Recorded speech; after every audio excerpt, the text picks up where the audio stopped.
Why does your daughter look exactly like me? The CEO's voice cut through the room like a blade through still water. 7 years of buried secrets, one abandoned baby, a dock worker standing in a glass tower 38 floors above Austin, Texas, watching his entire world crack open. This is the story of a question that changed 3 lives forever. A single father who found a crying newborn in his rideshare van on the worst night of his life. A powerful woman who buried a tragedy so deep beneath her ambition she almost convinced herself it wasn't real. And the little girl whose painting, one small, honest piece of art, accidentally exposed the truth none of them were ready to face. If you're watching from anywhere in the world right now, drop your city in the comments. I want to see how far this story travels. And if it moves you, you know what to do. Now, let's begin. The elevator climbed 38 floors, and with every passing number, Caleb Dunbar felt more out of place. His work boots, thick-soled, scuffed at the toes from 2 years on a loading dock, squeaked against the polished marble floor. The dress shirt he'd bought at a discount outlet 3 years ago felt stiff at the collar, the kind of stiff that meant he only wore it to school conferences and job interviews. He tugged at the button, trying to breathe a little easier, but it wasn't the collar that was tightening his chest. It was the weight of being somewhere he clearly didn't belong. Beside him, 7-year-old Lily clutched his hand with one small fist and the strap of her backpack with the other. Her eyes were wide, taking in the mirrored walls, the soft piano music coming from somewhere invisible, the digital display ticking upward with unhurried precision. "Daddy," she whispered, her voice full of wonder and not a bit of nervousness. "Are we really going to see where important people work?" Caleb looked down at her. The only thing in his life that ever felt completely unquestionably right. "You're the important one today, Lilybird. Your painting won. Don't forget that." She nodded solemnly, but her grip on his hand tightened as the elevator slowed.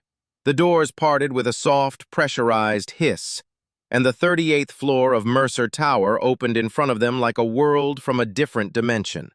Floor-to-ceiling windows framed the Austin skyline and the green bend of the Colorado River below. The stone floors, travertine, Caleb thought, though he couldn't have said why he knew the word, gleamed under recessed lighting that made everything look golden.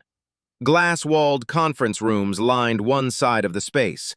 Executives in tailored clothes moved between them in quiet, purposeful clusters. Every surface, every choice, every detail in this place announced the same thing: money that had stopped needing to prove itself.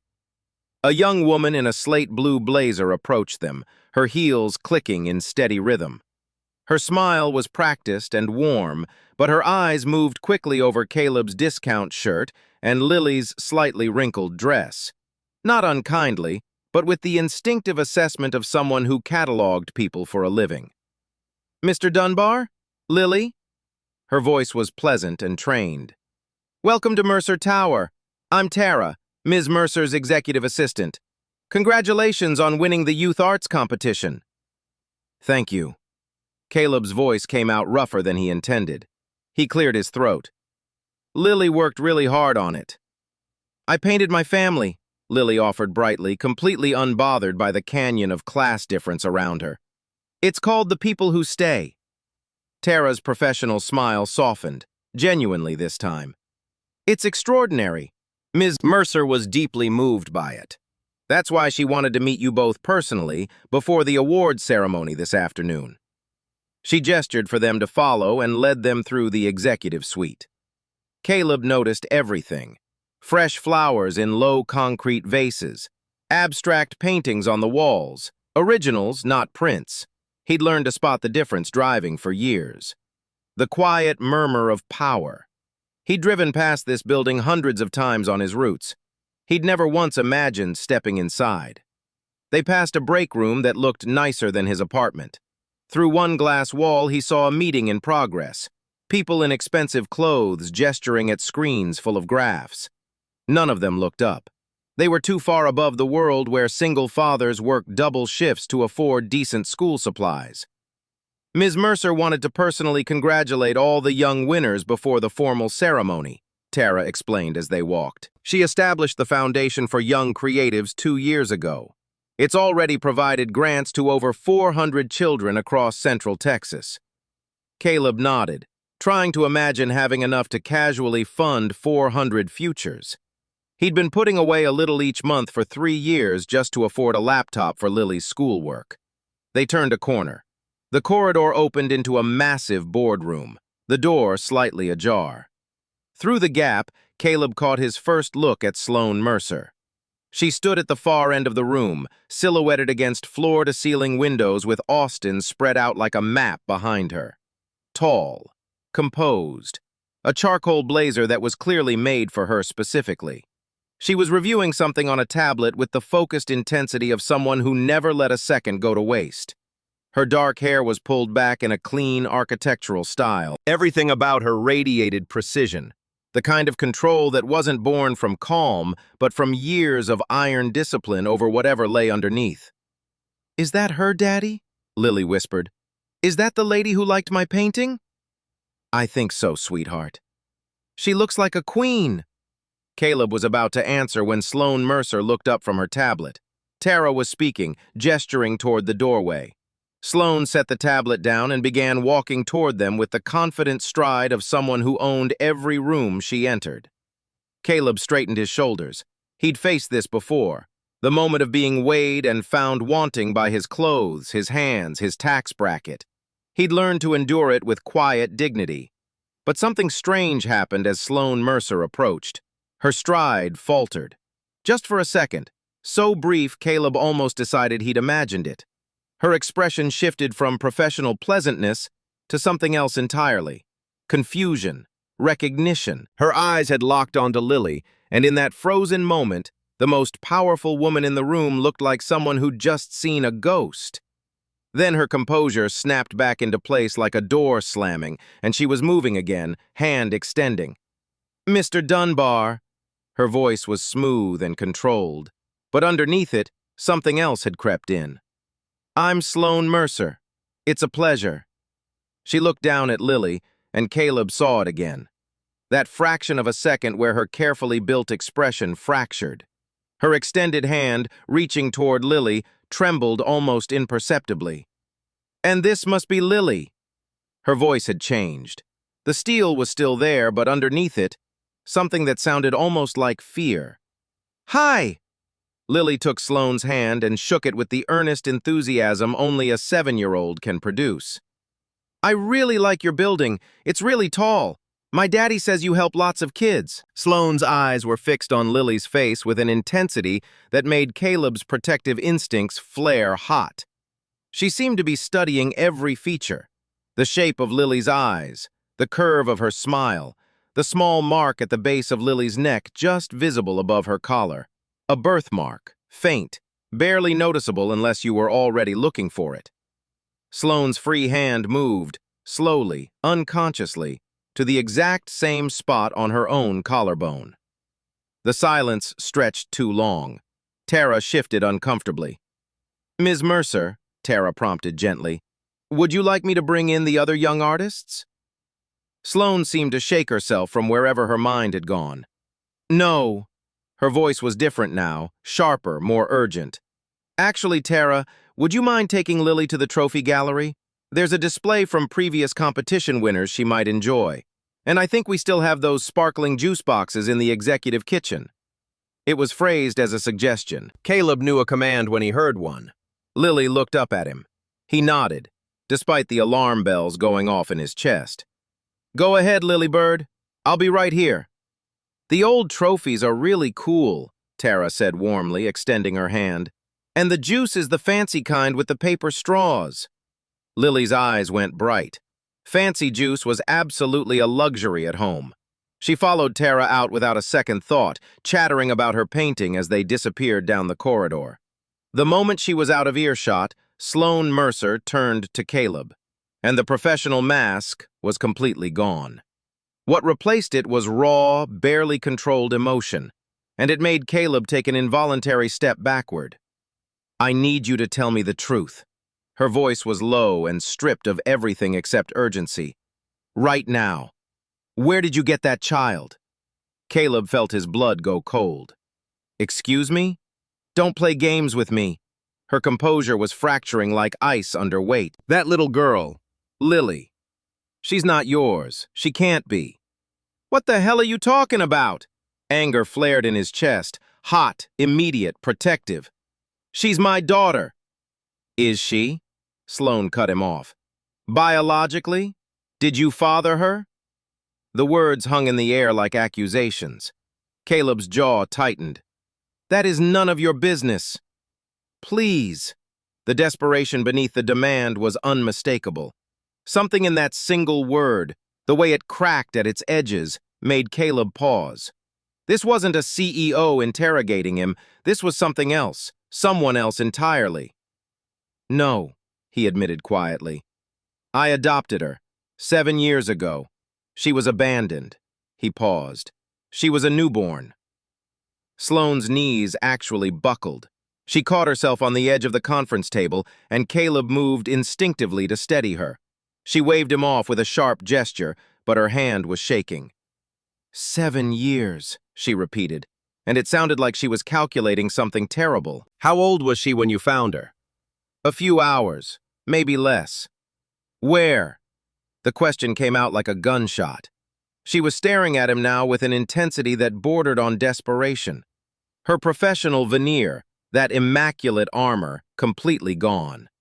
Every instinct Caleb had told him to go get Lily and leave, to get away from this woman and whatever storm was building behind her eyes.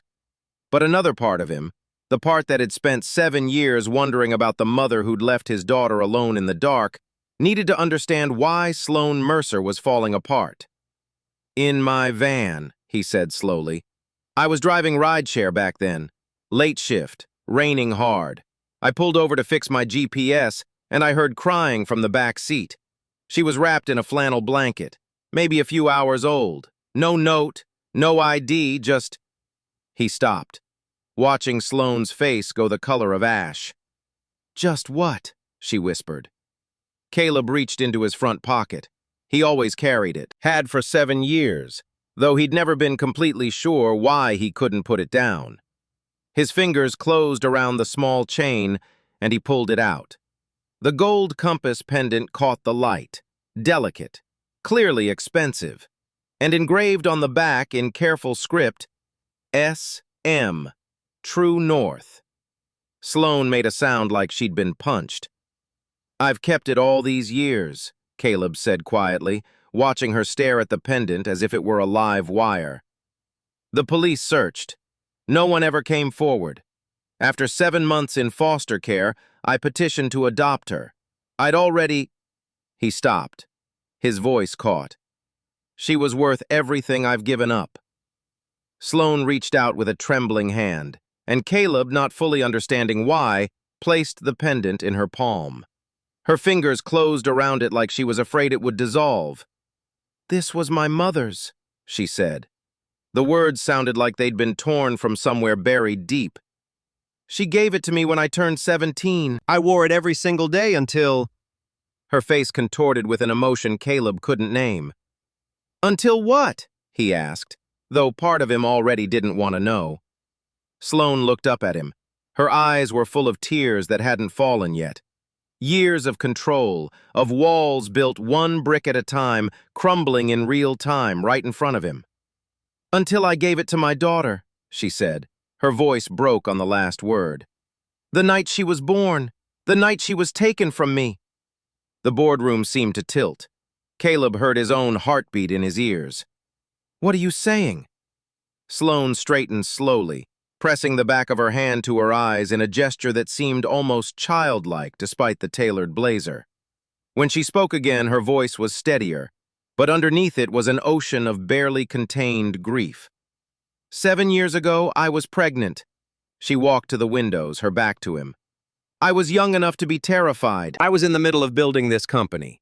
My board was all men, older men who had already made clear they doubted a woman in the CEO seat. I wasn't married. The father was out of the picture before I even knew I was expecting." She stopped, her hands clenched around the compass pendant. "I hid it. Loose clothes, working from home toward the end. I trusted one person, my assistant at the time, someone I thought was loyal. She arranged a private birth, promised to place my daughter with a good family, promised I'd know where she was, that I could watch from a distance. Her shoulders shook once. After the birth, she disappeared, took my daughter and vanished. I spent months searching, hired investigators, nothing. It was like my baby had never existed. Caleb felt the floor drop out from under him. Look at her.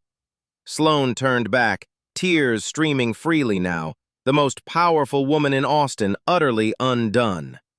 Really look at her. The eyes, the birthmark, the way she tilts her head when she's curious. That's not coincidence, Mr. Dunbar. That's genetics. She took a step toward him, and Caleb saw something in her expression that tightened his chest in a way he wasn't prepared for. Not anger, not accusation, but desperate, terrified hope. Your daughter, Sloane said, her voice barely above a whisper. Lily, I think she's mine. The words hung between them like a held breath. Outside, Austin went about its business. Traffic on Congress, riverboats on the Colorado, the hum of a city that couldn't care less about the earthquake happening on the 38th floor. Caleb wanted to say it was impossible, wanted to say she was wrong, but he couldn't, because he'd seen the same things she'd seen. The resemblance wasn't surface level. It was in the bone structure, the mannerisms, the small details that couldn't be invented. And the pendant, that gold compass with its engraved initials, suddenly felt less like a keepsake and more like a key. We need to be certain, Sloane said, her CEO voice fighting its way back through the emotion. A DNA test. I know I have no right to ask. She's not a possession. The steel in Caleb's voice stopped Sloane mid-sentence. She's not something to be claimed because the numbers line up. If what you're saying is true, that doesn't mean you get to just... I know that. Sloane's voice was raw but firm. I'm not here to take her from you. I just need to know if the daughter I've mourned for 7 years is alive, if she's safe, if she's... She looked past him toward the corridor where Lily had gone, and something in her expression broke open. If she's happy. Caleb studied this woman for a long moment. 7 years ago, he'd hated the mother who left a newborn alone in the dark. He'd built her in his imagination as someone cruel, careless, unworthy of the child she'd thrown away. But looking at Sloane Mercer now, seeing the genuine devastation, the grief that hadn't gone anywhere in 7 years, just hardened into ambition because grief had to go somewhere, he realized the story he'd been telling himself was wrong. If we do this, Caleb said slowly, if the test confirms what you're saying, what then? Sloane met his gaze directly, and for one strange moment the CEO and the dock worker stood as absolute equals, bound by love for the same little girl. Then we figure it out, she said, together, because if she's my daughter, she deserves the truth. And if she's your daughter, her voice caught, then you've given her something I couldn't, stability, love, a real home, and that matters more than biology. Before Caleb could respond, small footsteps echoed in the corridor. Daddy, Daddy, they have a trophy from 1989 that's literally bigger than me! Both adults turned toward the door, and Caleb watched Sloane's expression transform. The corporate armor, the carefully constructed walls, they dissolved completely as Lily came bouncing into the room, a sparkling juice box in hand, leaving behind something raw and vulnerable and achingly human. The ceremony passed like a dream Caleb was watching from the outside. He stood at the back of the reception hall while Lily went up on stage with 9 other young artists. He watched her accept her trophy, a crystal rendering of a paintbrush that probably cost more than his monthly rent, and beam with pride as Sloane Mercer herself presented it, shaking Lily's hand with a gentleness that seemed completely at odds with her reputation. But Caleb wasn't really watching the ceremony. He was 7 years in the past. The rain that night had been relentless, the kind that turns every Austin street into a shallow river and makes the city look like it's melting. His shift had been almost over. He'd been exhausted, grieving. His wife had died 8 months earlier, and every single day still felt like trying to walk through wet concrete. He'd pulled over near the Riverside Bridge to fix his navigation system, cursing the broken streetlight that made the intersection invisible. Then he'd heard it. A cry. Weak at first, then stronger. He'd thought it was an animal. He'd opened the back door and found her, tiny, red-faced, wrapped in a soft flannel blanket that smelled faintly of antiseptic. The compass pendant had been safety pinned to the corner of the blanket, the gold catching the orange glow of a distant streetlight like a promise, or a prayer. He'd called the police immediately. They'd searched. The blanket led nowhere. It was a common brand available at half the hospitals in Travis County. No missing person reports matched. No one came forward. Caleb had visited her in foster care every single day for 7 months. He'd fed her, changed her, sat beside her crib reading out loud from whatever paperback he'd finished at work that week. He'd fallen irrevocably in love with someone barely 18 inches long. When the window opened to formally adopt, he didn't hesitate for a second. He named her Lily, after his late wife, whose last real wish had been for Caleb to find his way back to joy. And Lily had done exactly that, given him purpose when he had none. A reason to work 3 jobs when one would have been easier. A reason to learn how to braid hair and pack decent lunches, and show up to every school conference, even when the other parents made him feel like he'd wandered into the wrong zip code. Now Sloane Mercer was saying all of that had begun with her tragedy. The reception hall thinned out. Jennifer, Tara, he reminded himself, approached and guided them both to Sloane's private office.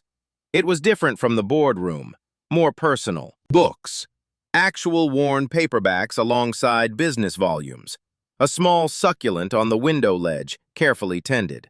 And on the corner of her desk, half hidden beneath a folder, a framed photograph.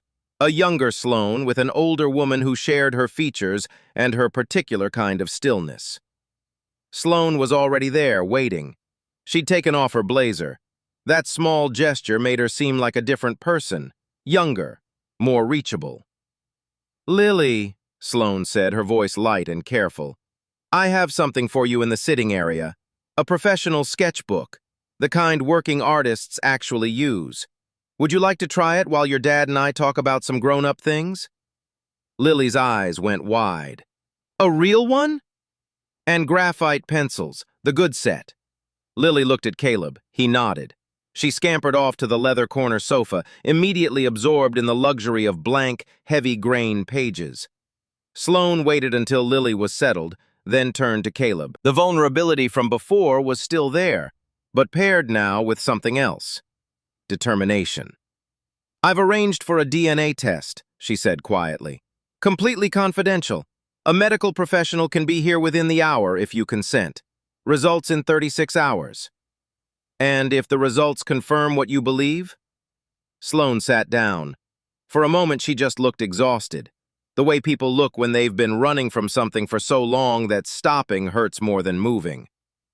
"Then we tell her the truth, age appropriately, carefully, together." She folded her hands in her lap. "And we figure out what comes next." "You mean custody?" "I mean co-parenting." The word surprised her as much as it surprised him. "I've spent 7 years building this company, telling myself that success was enough. But standing in that boardroom today, seeing Lily's face..." She stopped, emotions cycling through her expression faster than she could contain them. "I realized I've been running from grief instead of living through it. I buried my daughter's memory because remembering was too painful." She looked at Caleb steadily. "You did what I couldn't. You gave up things I'll never know about to raise a child who wasn't biologically yours. You showed up, every day. That's not something to be taken away. That's something to be honored." Caleb felt his throat tighten. "She's my daughter. Biology doesn't change that." "I know." Sloane's voice was soft. "And I'm not trying to replace you. But if she is my biological child, she deserves to know where she comes from. And Her voice broke slightly. "I deserve a chance to know the daughter I mourned. Not to take her from you, just to be part of her story." They sat in silence. Two people from opposite ends of the world, bound by love for one little girl who was currently pressing a graphite pencil to expensive paper with the focused expression of someone doing the most important thing imaginable. "What about your board?" Caleb asked. "You said you hid the pregnancy because of your career. What happens when this comes out?" Sloane let out a short, bitter laugh. 7 years ago, I let fear make my decisions. I'm not that woman anymore. If Lily is my daughter, I will tell the truth. All of it. Let them judge. She leaned forward, hands clasped. Some things matter more than quarterly earnings. She hesitated, then added carefully, as if walking through a minefield. I can give her opportunities, education, experiences, but I can't give her what you've already given her. Unconditional love from day one. A father who put her first, always. That's irreplaceable. Caleb looked over at Lily, tongue poking out slightly as she drew, the way it always did when she was concentrating. His daughter. The light that had pulled him out of grief's darkest corner. If we do this, he said slowly, everything changes. For all three of us. Yes, Sloane agreed. But maybe that's not a bad thing. Maybe it's a chance to build something better than either of us could alone. "Daddy!" Lily's voice carried from the corner. "Come see what I drew!" Both adults turned. Lily was holding up the sketchbook, face bright with pride. She'd drawn 3 figures, a tall man with big hands, a small girl in the middle, and a woman in a blazer, all 3 holding hands, standing in front of a building that was clearly very tall. "It's us," Lily explained. "You and me and Ms. Mercer. I drew us all together because she was so nice today." Caleb felt something crack open in his chest. Sloane pressed her hand to her mouth. Fresh tears slipped down her cheeks. And in that moment, looking at Lily's simple, honest drawing, Caleb made his decision. "Do the test," he told Sloane quietly. "We need to know the truth. For her sake." 36 hours. That was how long it took for the answer to arrive. In the meantime, Caleb went through the motions. Work, pickup, dinner, bath, stories. Emma, Lily, he caught himself, asking why he was being quiet. He deflected the same way he always did. Grown-up stuff, nothing bad, just thinking. She studied him with those almond-shaped eyes and said, "You keep looking at me funny, like you're trying to figure something out." The apartment felt smaller than usual that night. He washed dishes that didn't need washing, watched Lily fall asleep in the glow of her nightlight, the crystal trophy from the ceremony sitting on her dresser where she'd positioned it so she could see it from bed. "Daddy," she'd asked before closing her eyes. "Ms. Mercer looked at me like she was trying to remember something, but we never met her before, right?" "No, baby, we never did." "Maybe I just have one of those faces," Lily said, yawning. "Mrs. Okafor says the same thing, says I remind her of someone she can't place." Caleb kissed her forehead, breathed in her strawberry shampoo, the cheap kind that made her happy. "Get some sleep." He didn't sleep at all. The message came to his phone at 4:47 in the afternoon the next day, while he was moving freight on the dock. "Results are in. Can we meet tonight before we tell Lily? SM." His hands shook as he typed, "After she's asleep, 8:30, you can come here." He sent his address before he could think better of it. The cognitive dissonance of a Mercer Tower CEO coming to his East Austin apartment was genuinely staggering, but he hit send. Lily noticed something was off at dinner. She always did. "You're being weird again," she announced over pasta. "Is it about work? Did something bad happen?" "Nothing bad, sweetheart, just grown-up stuff." She gave him a look that was too knowing for 7 years old. "You always say that when something's actually wrong." He looked at his daughter, really looked at her, and thought, "When did you become so perceptive? Were you always?" And I was too tired to notice. "If something was about to change," he said carefully, "something big, would you want to know about it? Even if it was complicated?"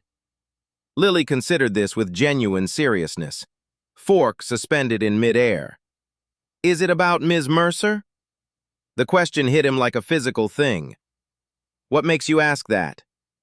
Because you've been different since we met her, and you keep looking at me funny." She set down her fork. "Did I do something wrong at the ceremony?" "No."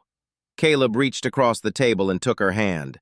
"Emma, Lily, you did nothing wrong. You were perfect." He squeezed gently. "Sometimes life brings surprises, things we didn't see coming. And when that happens, the most important thing is that we face them together. You and me, as a team." Lily studied his face with those eyes. Sloane's eyes, he thought, and couldn't unthink it. "Together," she agreed. "Like always. Like always." At 8:22 that night, Caleb heard the elevator in the hallway. He stood at the door and waited for the knock. When he opened it, he found Sloane Mercer looking nothing like the woman from the 38th floor. She was wearing jeans, a simple gray sweater, hair down, no makeup. She looked younger, more human, and absolutely terrified. "Come in," Caleb said quietly. She stepped into the small apartment and he watched her take it in. The worn furniture, the refrigerator completely covered in Lily's drawings, the bookshelf made from crates and 2x4s, the evidence of a life lived on a tight budget but absolutely full. Her eyes moved slowly around the room without judgment, without the flicker of assessment he'd braced for. Just something quieter, something like recognition. "Is she asleep?" "Yes," Sloane nodded. They sat on opposite ends of the couch. She pulled an envelope from her purse with trembling hands and held it for a moment without opening it. When she looked at Caleb, her eyes held an entire universe of fear and hope pressed together.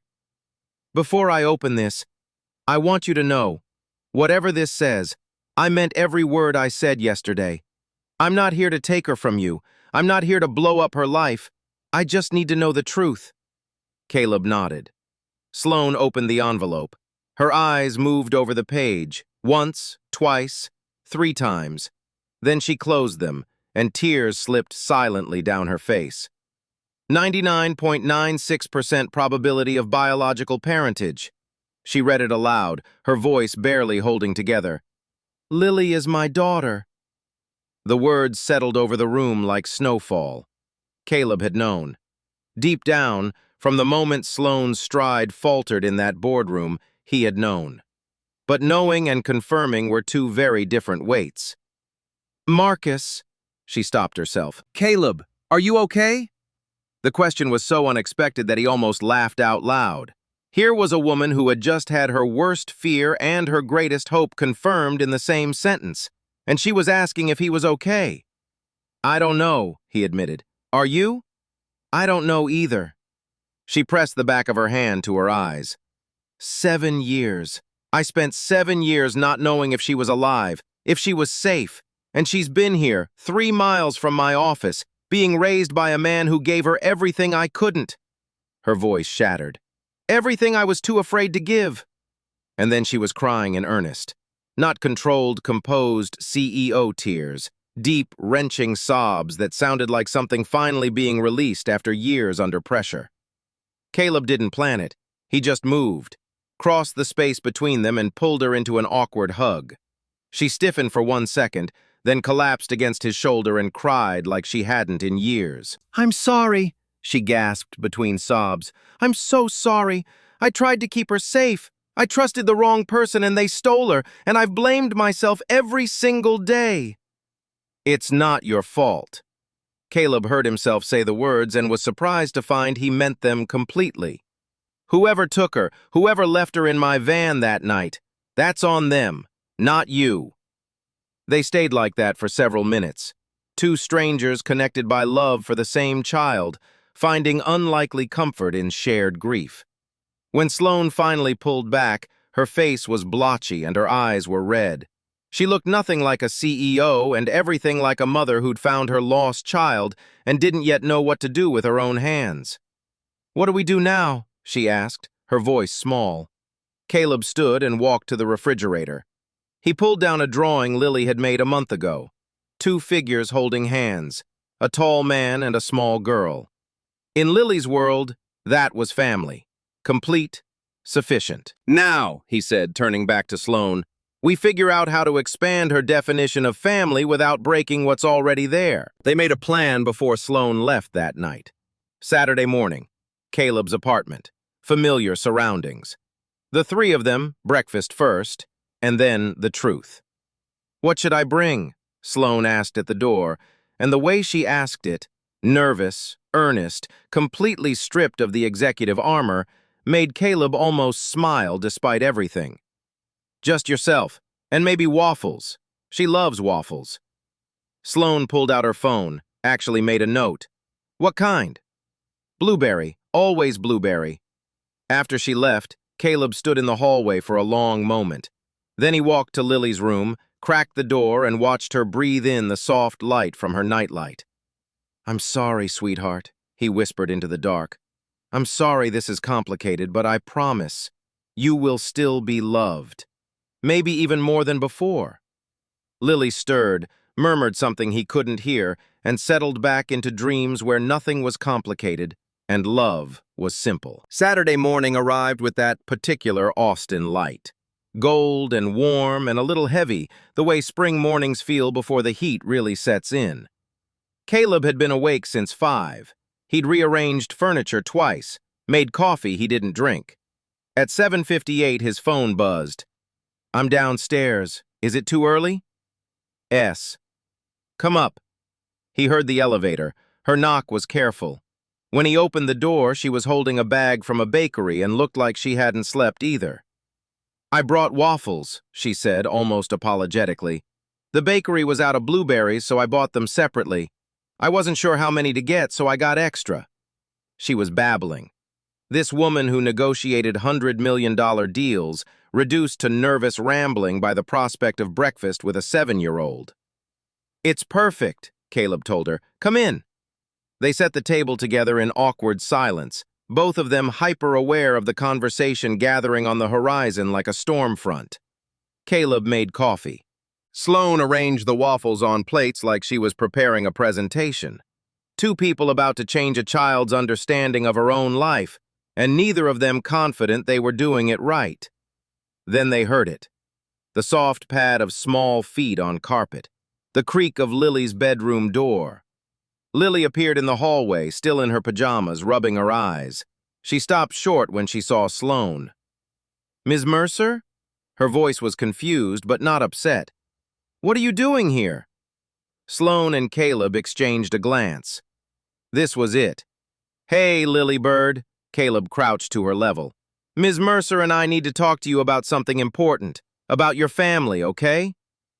Lily looked between them, her 7-year-old instincts picking up on the weight in the room. She nodded slowly. "Can I sit on your lap, Daddy?" "Always," Caleb said, and felt his heart break and heal at the same time as his daughter climbed into his arms, trusting him completely to keep her safe from whatever was coming. He carried her to the couch. Sloane sat in the armchair across from them, perched on the edge like she might need to run. The morning light came through the thin curtains, warm and hazy. Caleb could smell the waffles cooling on the table. Ordinary breakfast smells crashing against an extraordinary moment. "Lily," Caleb began, voice gentle but steady, "do you remember what I told you about how you came to be my daughter?" Lily nodded against his chest. "You found me when I was a baby. Someone left me in your van and you kept me." "That's right. And do you remember what I told you about your birth mother?" Lily tilted her head up to look at him, suddenly more alert. "You said she must have loved me very much, but couldn't take care of me. You said sometimes grown-ups have to make really hard choices." Caleb felt Sloane flinch across the room. He kept his eyes on Lily. "That's exactly right. And sweetheart, we need to talk about your birth mother, because something happened that we just found out about." Lily's gaze shifted to Sloane. He watched his daughter's mind work, connecting pieces with that unnerving intelligence she'd always had. Her body went very still. "Is Ms. Mercer my birth mother?" Victoria, Sloane, clearly hadn't expected Lily to cut straight to it. She'd planned for cushioning, for careful approach, but Lily had never needed cushioning when the truth was available. "Yes," Caleb said simply. "She is." Lily didn't cry. She didn't pull away. She went very quiet, her small fingers gripping Caleb's shirt, and then she turned to look at Sloane directly. "You're my birth mom," she said like she needed to hear it confirmed. Sloane's hands were clasped so tightly her knuckles had gone white. "Yes, and Lily, I need you to know, I never wanted to leave you. Someone took you from me when you were just born. I've been looking for you ever since." Lily's brow furrowed. "Someone stole me?" "Someone I trusted." Sloane's voice cracked. "They were supposed to help me, and instead they took you. I didn't know where you were until your painting brought you to my building." "The one about family," Lily said slowly, understanding moving across her face like light. "That's why you looked at me funny. You recognized me." "I recognized parts of myself in you," Sloane confirmed. "Your eyes, your smile, a birthmark we both have." Her hand moved unconsciously to her own collarbone. "But more than the physical things, I felt something I couldn't explain, a connection." Lily absorbed this, then looked up at Caleb. "Did you know?" "Not until that day at the ceremony. When when Sloane saw you, she noticed the resemblance. We did a test to be sure." "I found out 2 days ago." "You didn't tell me." It wasn't an accusation, just an observation, but Caleb heard the weight underneath it. "I wanted to be certain first," he said carefully, "and I wanted to find the right words. I'm sorry if that was wrong." Lily was quiet for a long moment. Then she looked back at Sloane. "Why did you give me away?" The question landed like a stone in still water. Sloane's composure finally shattered, tears spilling down her face unchecked. "I didn't give you away. I would never have given you away. Someone stole you from me, and I've spent every single day since then wondering if you were safe, if you were happy, if you were even—" She stopped herself. "But you didn't find me," Lily said. "No malice, just a child trying to make the pieces fit." "Not until now." "I tried. I hired people to search. I looked everywhere I could think of." Sloane's voice broke. "But whoever took you covered their tracks, and I failed you. I should have been more careful about who I trusted." Lily slid down from Caleb's lap. She walked across the small living room to where Sloane sat and stopped directly in front of her. "You're crying," Lily observed. "Yes." "Daddy says crying is okay," Lily said softly. "He says it means your feelings are too big to stay inside." Sloane let out a sound that was half laugh and half sob, and then, very carefully, she pulled Lily into a gentle hug. Lily didn't resist. She stood in Sloane's arms, allowing the embrace without yet returning it. When Sloane released her, Lily stepped back and studied her with that serious, thoughtful expression. "So what happens now?" "That's up to you," Caleb said. "This is about you, Lily, not me, not Sloane. About what you need." "Do I have to leave Daddy?" "No." Both adults spoke at the exact same time with such immediate force that Lily actually startled. Then a small smile crept across her face. Caleb continued, his voice firm. "You are my daughter. That doesn't change. This apartment is your home. I'm your father. None of that changes because we found Sloane." "But she's my mother," Lily said, trying to fit the pieces together. "My real mother." "I'm your biological mother," Sloane corrected gently. "But Caleb is your real father. He's the one who's been there for you every day, who fed you and tucked you in and loved you without conditions. That's real, Lily. That's as real as it gets." Lily considered this with genuine seriousness. "Then what are you?" Sloane looked at Caleb helplessly. He saw his own uncertainty reflected back. "That's what we figure out together," Caleb said. "Sloane wants to be part of your life if you'll let her. But what that looks like, how often you see each other, what you call her, how it all works, that's something all three of us decide, as a team." Lily nodded slowly. Then, "Can we eat the waffles while we talk about it? I work better when I'm not hungry." Sloane laughed, and it was the realest sound Caleb had heard from her yet. The weeks that followed unfolded with surprising grace. Victoria, Sloane, Caleb kept reminding himself, arrived every Saturday at 9 sharp, always carrying something small and thoughtful. Fresh peaches from the farmer's market on South Congress, a new set of colored pencils in shades Lily didn't already own. Once, a book about Georgia O'Keeffe that Lily finished in a single afternoon. Nothing extravagant, nothing that crossed the lines Caleb had drawn, but enough to show she was thinking about Lily every day in between. They built a routine.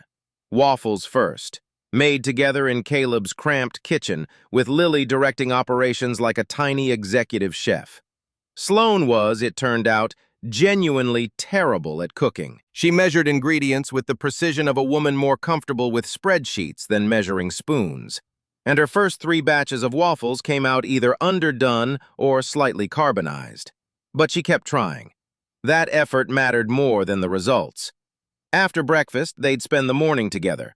Sometimes all 3 at Barton Springs or the park. Sometimes Sloane and Lily alone while Caleb caught up on errands and gave them space. Lily showed Sloane her favorite spots in the neighborhood. The back corner of the public library where the art books were shelved. The taco truck on East Cesar Chavez where the owner always gave her extra salsa. The community garden where she'd planted marigolds last spring and checked on them with the devotion of a scientist tracking an experiment. Sloane absorbed it all, and Caleb noticed something shifting in her during those weeks. The corporate armor she wore like a second skin began to crack at the edges. She laughed more easily, sat on park benches without checking her phone every 30 seconds, got soil under her manicured nails helping Lily transplant a seedling, and didn't immediately reach for hand sanitizer. But it wasn't seamless. Nothing real ever is. 3 weeks in, Caleb got a call from the school. Lily had been in a fight during recess. Not physical, but a shouting match that required teacher intervention. Completely out of character for Lily, who usually resolved conflicts with the diplomatic patience of someone twice her age. Caleb arrived to find her sitting in the principal's office, face blotchy, arms crossed. What happened? Lily's lower lip trembled. A kid in my class said I was making up stories to seem special. He said nobody would want a kid whose real mom threw her away. Caleb felt rage flash through him, hot and protective and immediate. After addressing it with the principal and walking Lily to the car, he let the silence breathe for a minute. Lily stared out the window with the intensity that meant she was trying not to cry again. I hate that people know, she said quietly, about Sloane, about being adopted. It makes me different. Lily, I just want to be normal. Her voice was small, lost. Most adopted kids don't find their birth parents. Most don't have a dad and a birth mom trying to figure out how to share them. My story is weird. Caleb pulled into a parking lot and turned to face her fully. Come here, he said, and pulled her into an awkward hug across the center console. Your story is unique, but unique doesn't mean wrong. It just means yours. And the people who really love you, they don't care about normal. They care about you. Lily cried into his shoulder, all the confusion and weight of the past few weeks finally breaking through. He held her and rubbed her back and let her release it. When she finally settled, she wiped her eyes on her sleeve. Can we not tell Sloane? She'll feel bad. Lily, we agreed. No secrets. When you're struggling with something that involves her, she needs to know. Not to punish you, so she can understand what you're going through. Lily's face crumpled. But I don't want her to think I don't want her around. I do want her around. I just wish it was easier. Then that's what we tell her, Caleb said gently. That you're glad she's in your life, and that you're also finding it hard to adjust. Both things can be true, sweetheart. That evening, Caleb called Sloane. She answered on the first ring. When he finished explaining, she was quiet for a long moment. Then, she's being bullied because of me. Because I walked into her life and complicated everything. She's navigating a complex situation. And yes, some of that complexity comes from you being in the picture. But this isn't your fault. Kids find something to be cruel about. If it wasn't this, it would be something else. He paused. What you can do is show up consistently. Be patient on hard days. Let her know all her feelings, even the messy ones, are valid. I want to help, Sloane said. There has to be something I can actually do. Caleb hesitated, then said carefully, Actually, there is. The statement Sloane released that Thursday morning was measured, clear, and quietly powerful. It used no names, disclosed no identifying details about Lily, but it told the essential truth. A daughter taken, years of searching, a family found again, a devoted father who gave her a childhood I couldn't have given her. No sensationalism, just the facts, dressed in dignity. The media, predictably, went sideways. Within hours, reporters were calling Caleb's number. 2 showed up at the school gates before noon. Sloane's legal team dispatched letters threatening action against any outlet that published identifying information about Lily or attempted to contact her at school. Caleb left work early and brought Lily home. By Thursday evening, Lily knew about the statement. Sloane said she's proud to be my birth mom, Lily told Caleb, handing back his phone after a brief call. She said anyone who has a problem with that can deal with her directly. Caleb smiled. Yeah, that sounds like Sloane. She also said maybe next Saturday we could go to the art museum, just the 2 of us. Lily paused. Is that okay? If I go somewhere without you? Caleb looked at his daughter, her eyes hopeful, a little uncertain. This was what he'd agreed to, shared parenting, Sloane building her own relationship with Lily, separate from him. But hearing Lily ask permission to spend time alone with someone who wasn't him, that felt like standing at the edge of something with no railing. Of course it's okay, he said. And he meant it even through the ache. That sounds like a great day. Emma threw her arms around him. I love you best, Daddy, just so you know. Sloane is really nice and I'm glad I know her, but you're still number 1. You don't have to rank us, Lily Bird. Love isn't a competition. You can love us both in different ways. I know, she said, but I wanted you to know anyway. The real test came 2 months later when Lily got sick. What started as a cold became pneumonia in 3 days. She was admitted to St. David's with a fever that wouldn't break and breathing that sounded like sandpaper. Caleb took unpaid leave from the doc and sat at her bedside around the clock, watching monitors and IV drips and making deals with whatever was listening. On the second night, Sloane appeared at the hospital room door at midnight, still in the blazer from whatever meeting had kept her late. She was carrying a paper bag and a thermos. Real coffee, she said quietly, setting it on the bedside table. Not the vending machine kind. And food that's actually edible. She looked at Lily, small and pale against the hospital pillow, oxygen line at her nose. How is she? Stable. Antibiotics are working, but it'll be a few more days. Caleb's voice was rough from disuse and worry. How did you know? Her teacher texted me. I put myself on the school's contact list 2 weeks ago. She pulled a chair up beside him. When did you last sleep? I'm fine. Sloane gave him a look that was pure parental exasperation. Ironic, given she'd been a parent for less than 2 months. You cannot take care of her if you fall apart. There's a parent sleep room down the hall. 2 hours. I'll be right here and I will get you immediately if anything changes. Caleb wanted to refuse, but exhaustion had made his thoughts slippery, and the idea of closing his eyes for even a little while pressed on him like gravity.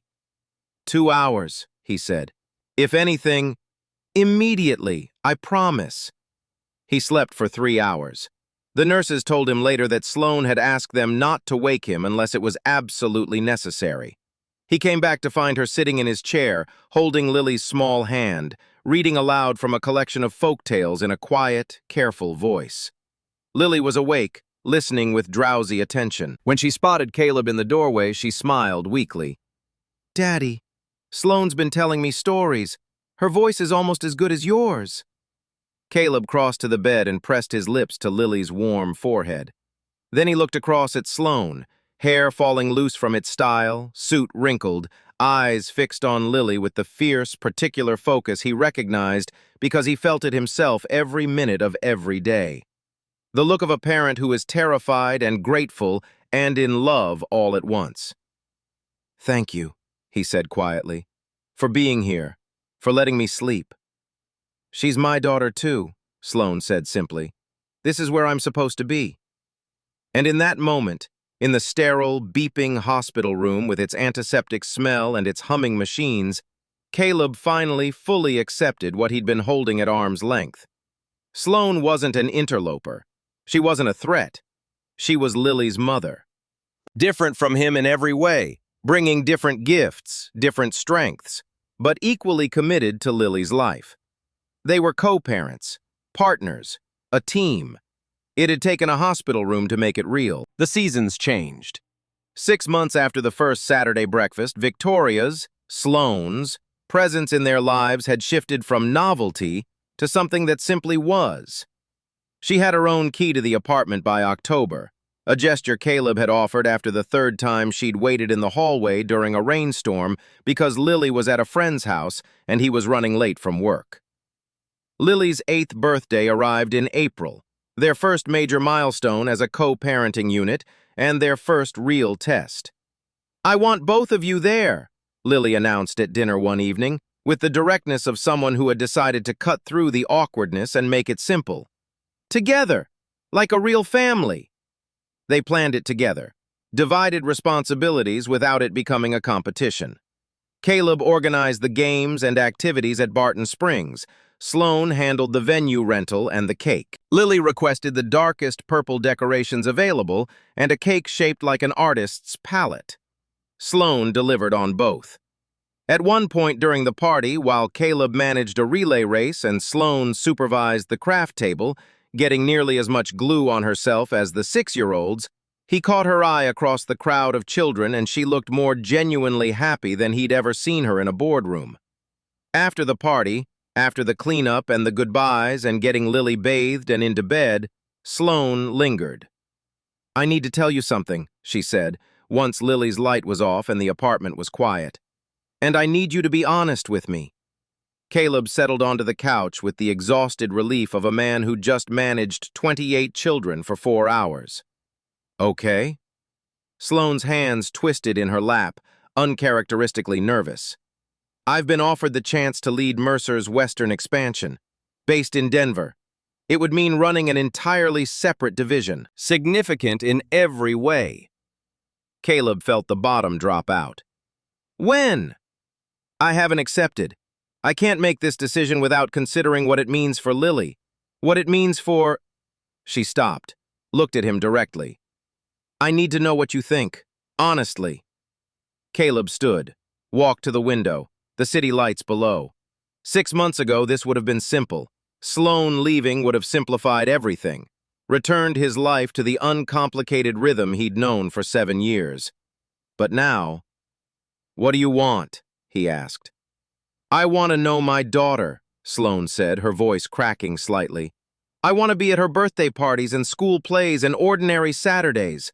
I want to teach her to paint and be there on the bad days.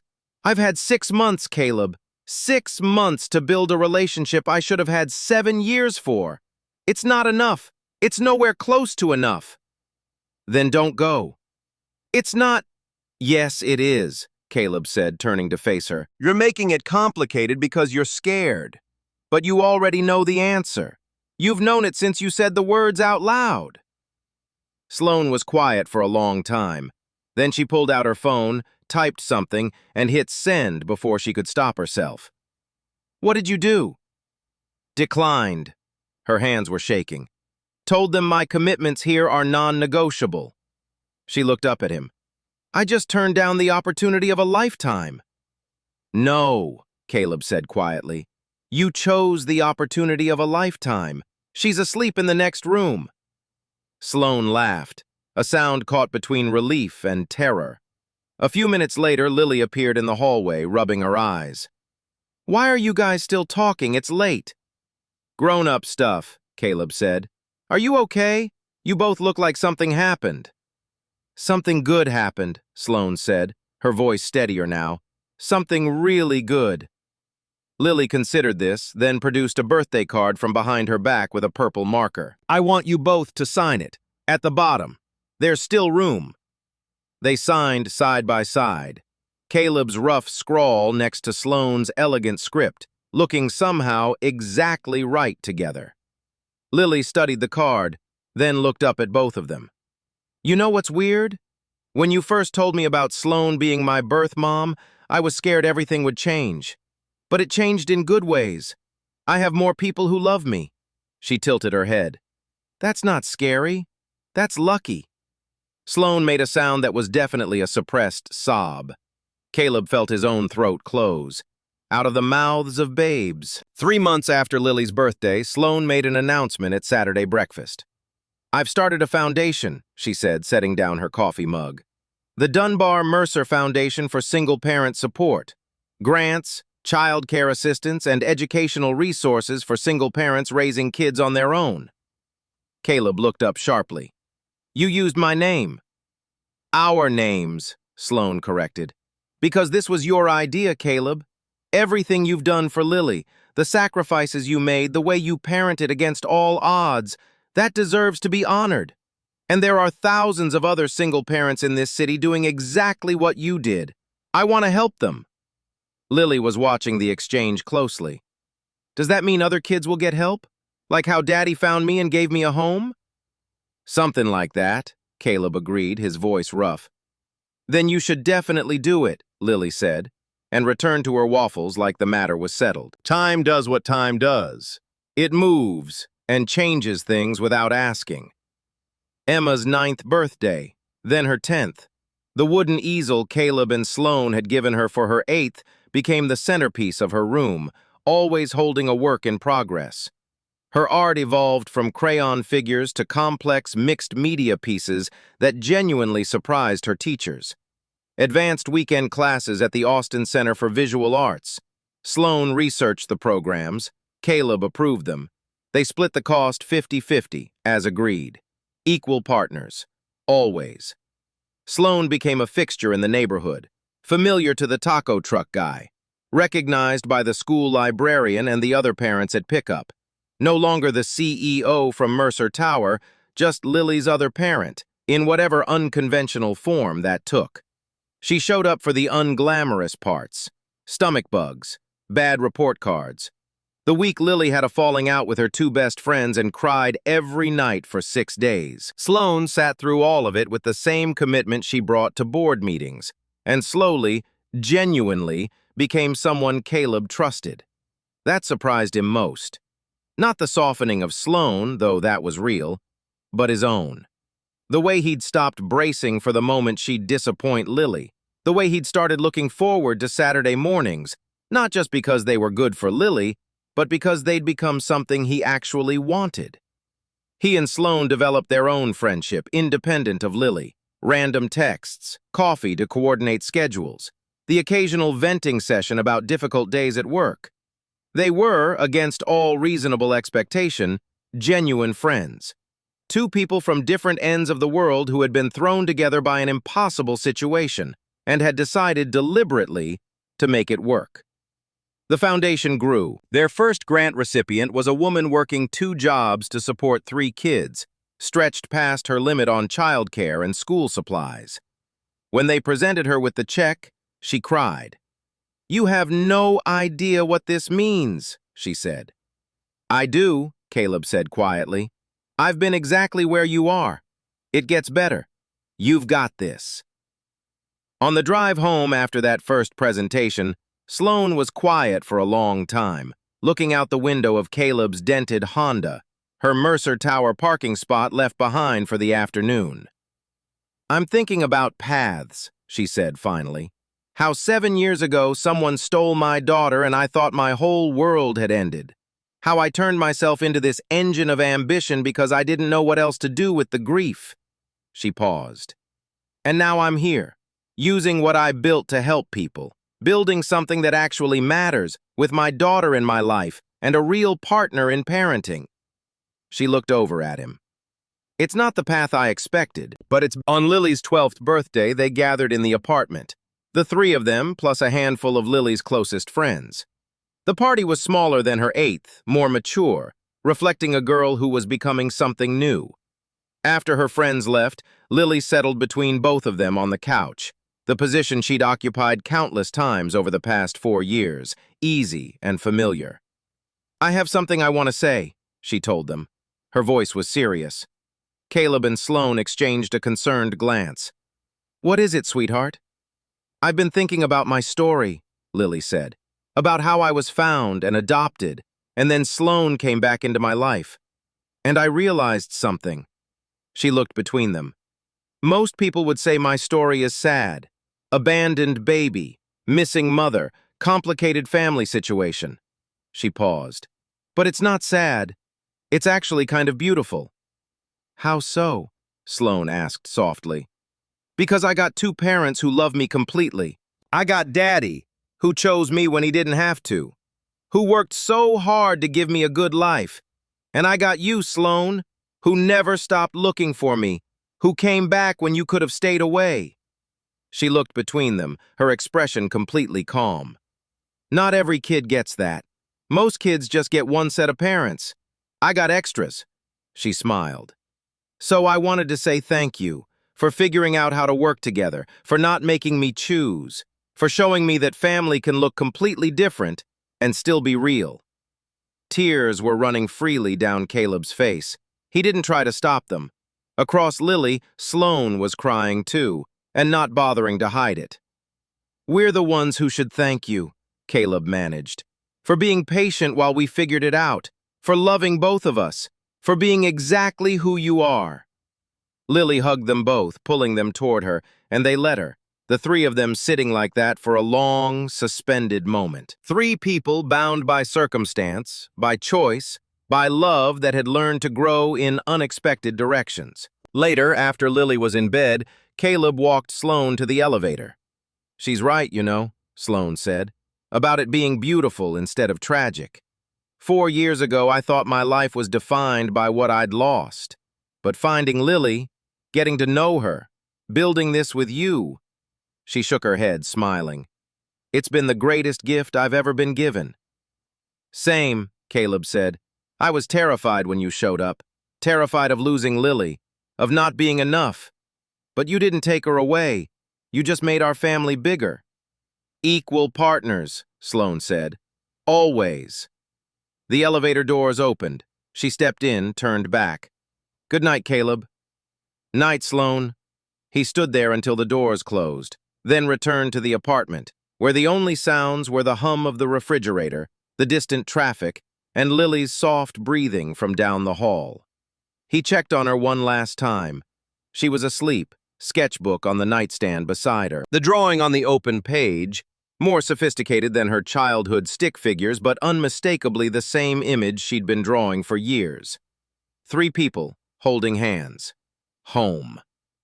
Caleb adjusted her blanket, kissed her forehead, and whispered, "Love you, Lily Bird." "Love you too, Daddy," she murmured, not fully waking, the words automatic after 12 years of nightly repetition. In his own room, lying in the dark, Caleb thought about second chances, about how life sometimes breaks things so completely you're certain they can never be repaired. But with patience, with effort, with people willing to put someone else's needs above their own, even the most shattered pieces can become something whole. Not the same as before. Better. Their family wasn't conventional. It would never be the neat, expected unit that forms and report cards assumed. But it was theirs, built on honesty, maintained by effort, held together by love that had learned, slowly, imperfectly, genuinely, to transcend biology and circumstance and the sheer distance between 2 different worlds. Lily had 2 parents who would move mountains for her. Caleb had a daughter he'd die for, and a partner in parenting he'd come to genuinely trust and care for. Sloane had the child she'd mourned, and a second chance to be the mother she'd always hoped she could be. And that question that had fractured everything in a boardroom 4 years ago, "Why does your daughter look exactly like me?" had become the catalyst for the most beautiful answer any of them could have imagined. Not a scandal, not a tragedy, not a battle. A family. Unconventional, imperfect, and absolutely real. Caleb closed his eyes, listening to the sounds of his home, the hum of the refrigerator, the distant highway, Lily's quiet breathing from the next room, and felt, for the first time in 12 years, completely at peace. Whatever came next, he wouldn't face it alone. They'd figured out how to bridge the gap between two worlds, how to build trust from zero, how to put a child first, even when it was hard, even when it cost something. That rideshare shift 12 years ago had changed Marcus Caleb's life. That boardroom question 4 years ago had changed it again. But the real change, the one that mattered most, was this. Learning that family isn't about perfect circumstances. It's about people willing to do the hard work of loving each other through the imperfect ones. Emma Lilly had taught them that. With her open heart and her resilience and her absolute unshakable belief that love was always worth expanding. And they had learned, slowly, imperfectly, but genuinely, the dock worker and the CEO, the devoted father and the returning mother, that she was right. Tomorrow would bring another ordinary day in their extraordinary life. Waffles and school runs and work and homework and bedtime rituals and, through all of it, the quiet, settled certainty that they were exactly where they were supposed to be. All three of them. Finally, impossibly, irrevocably, home.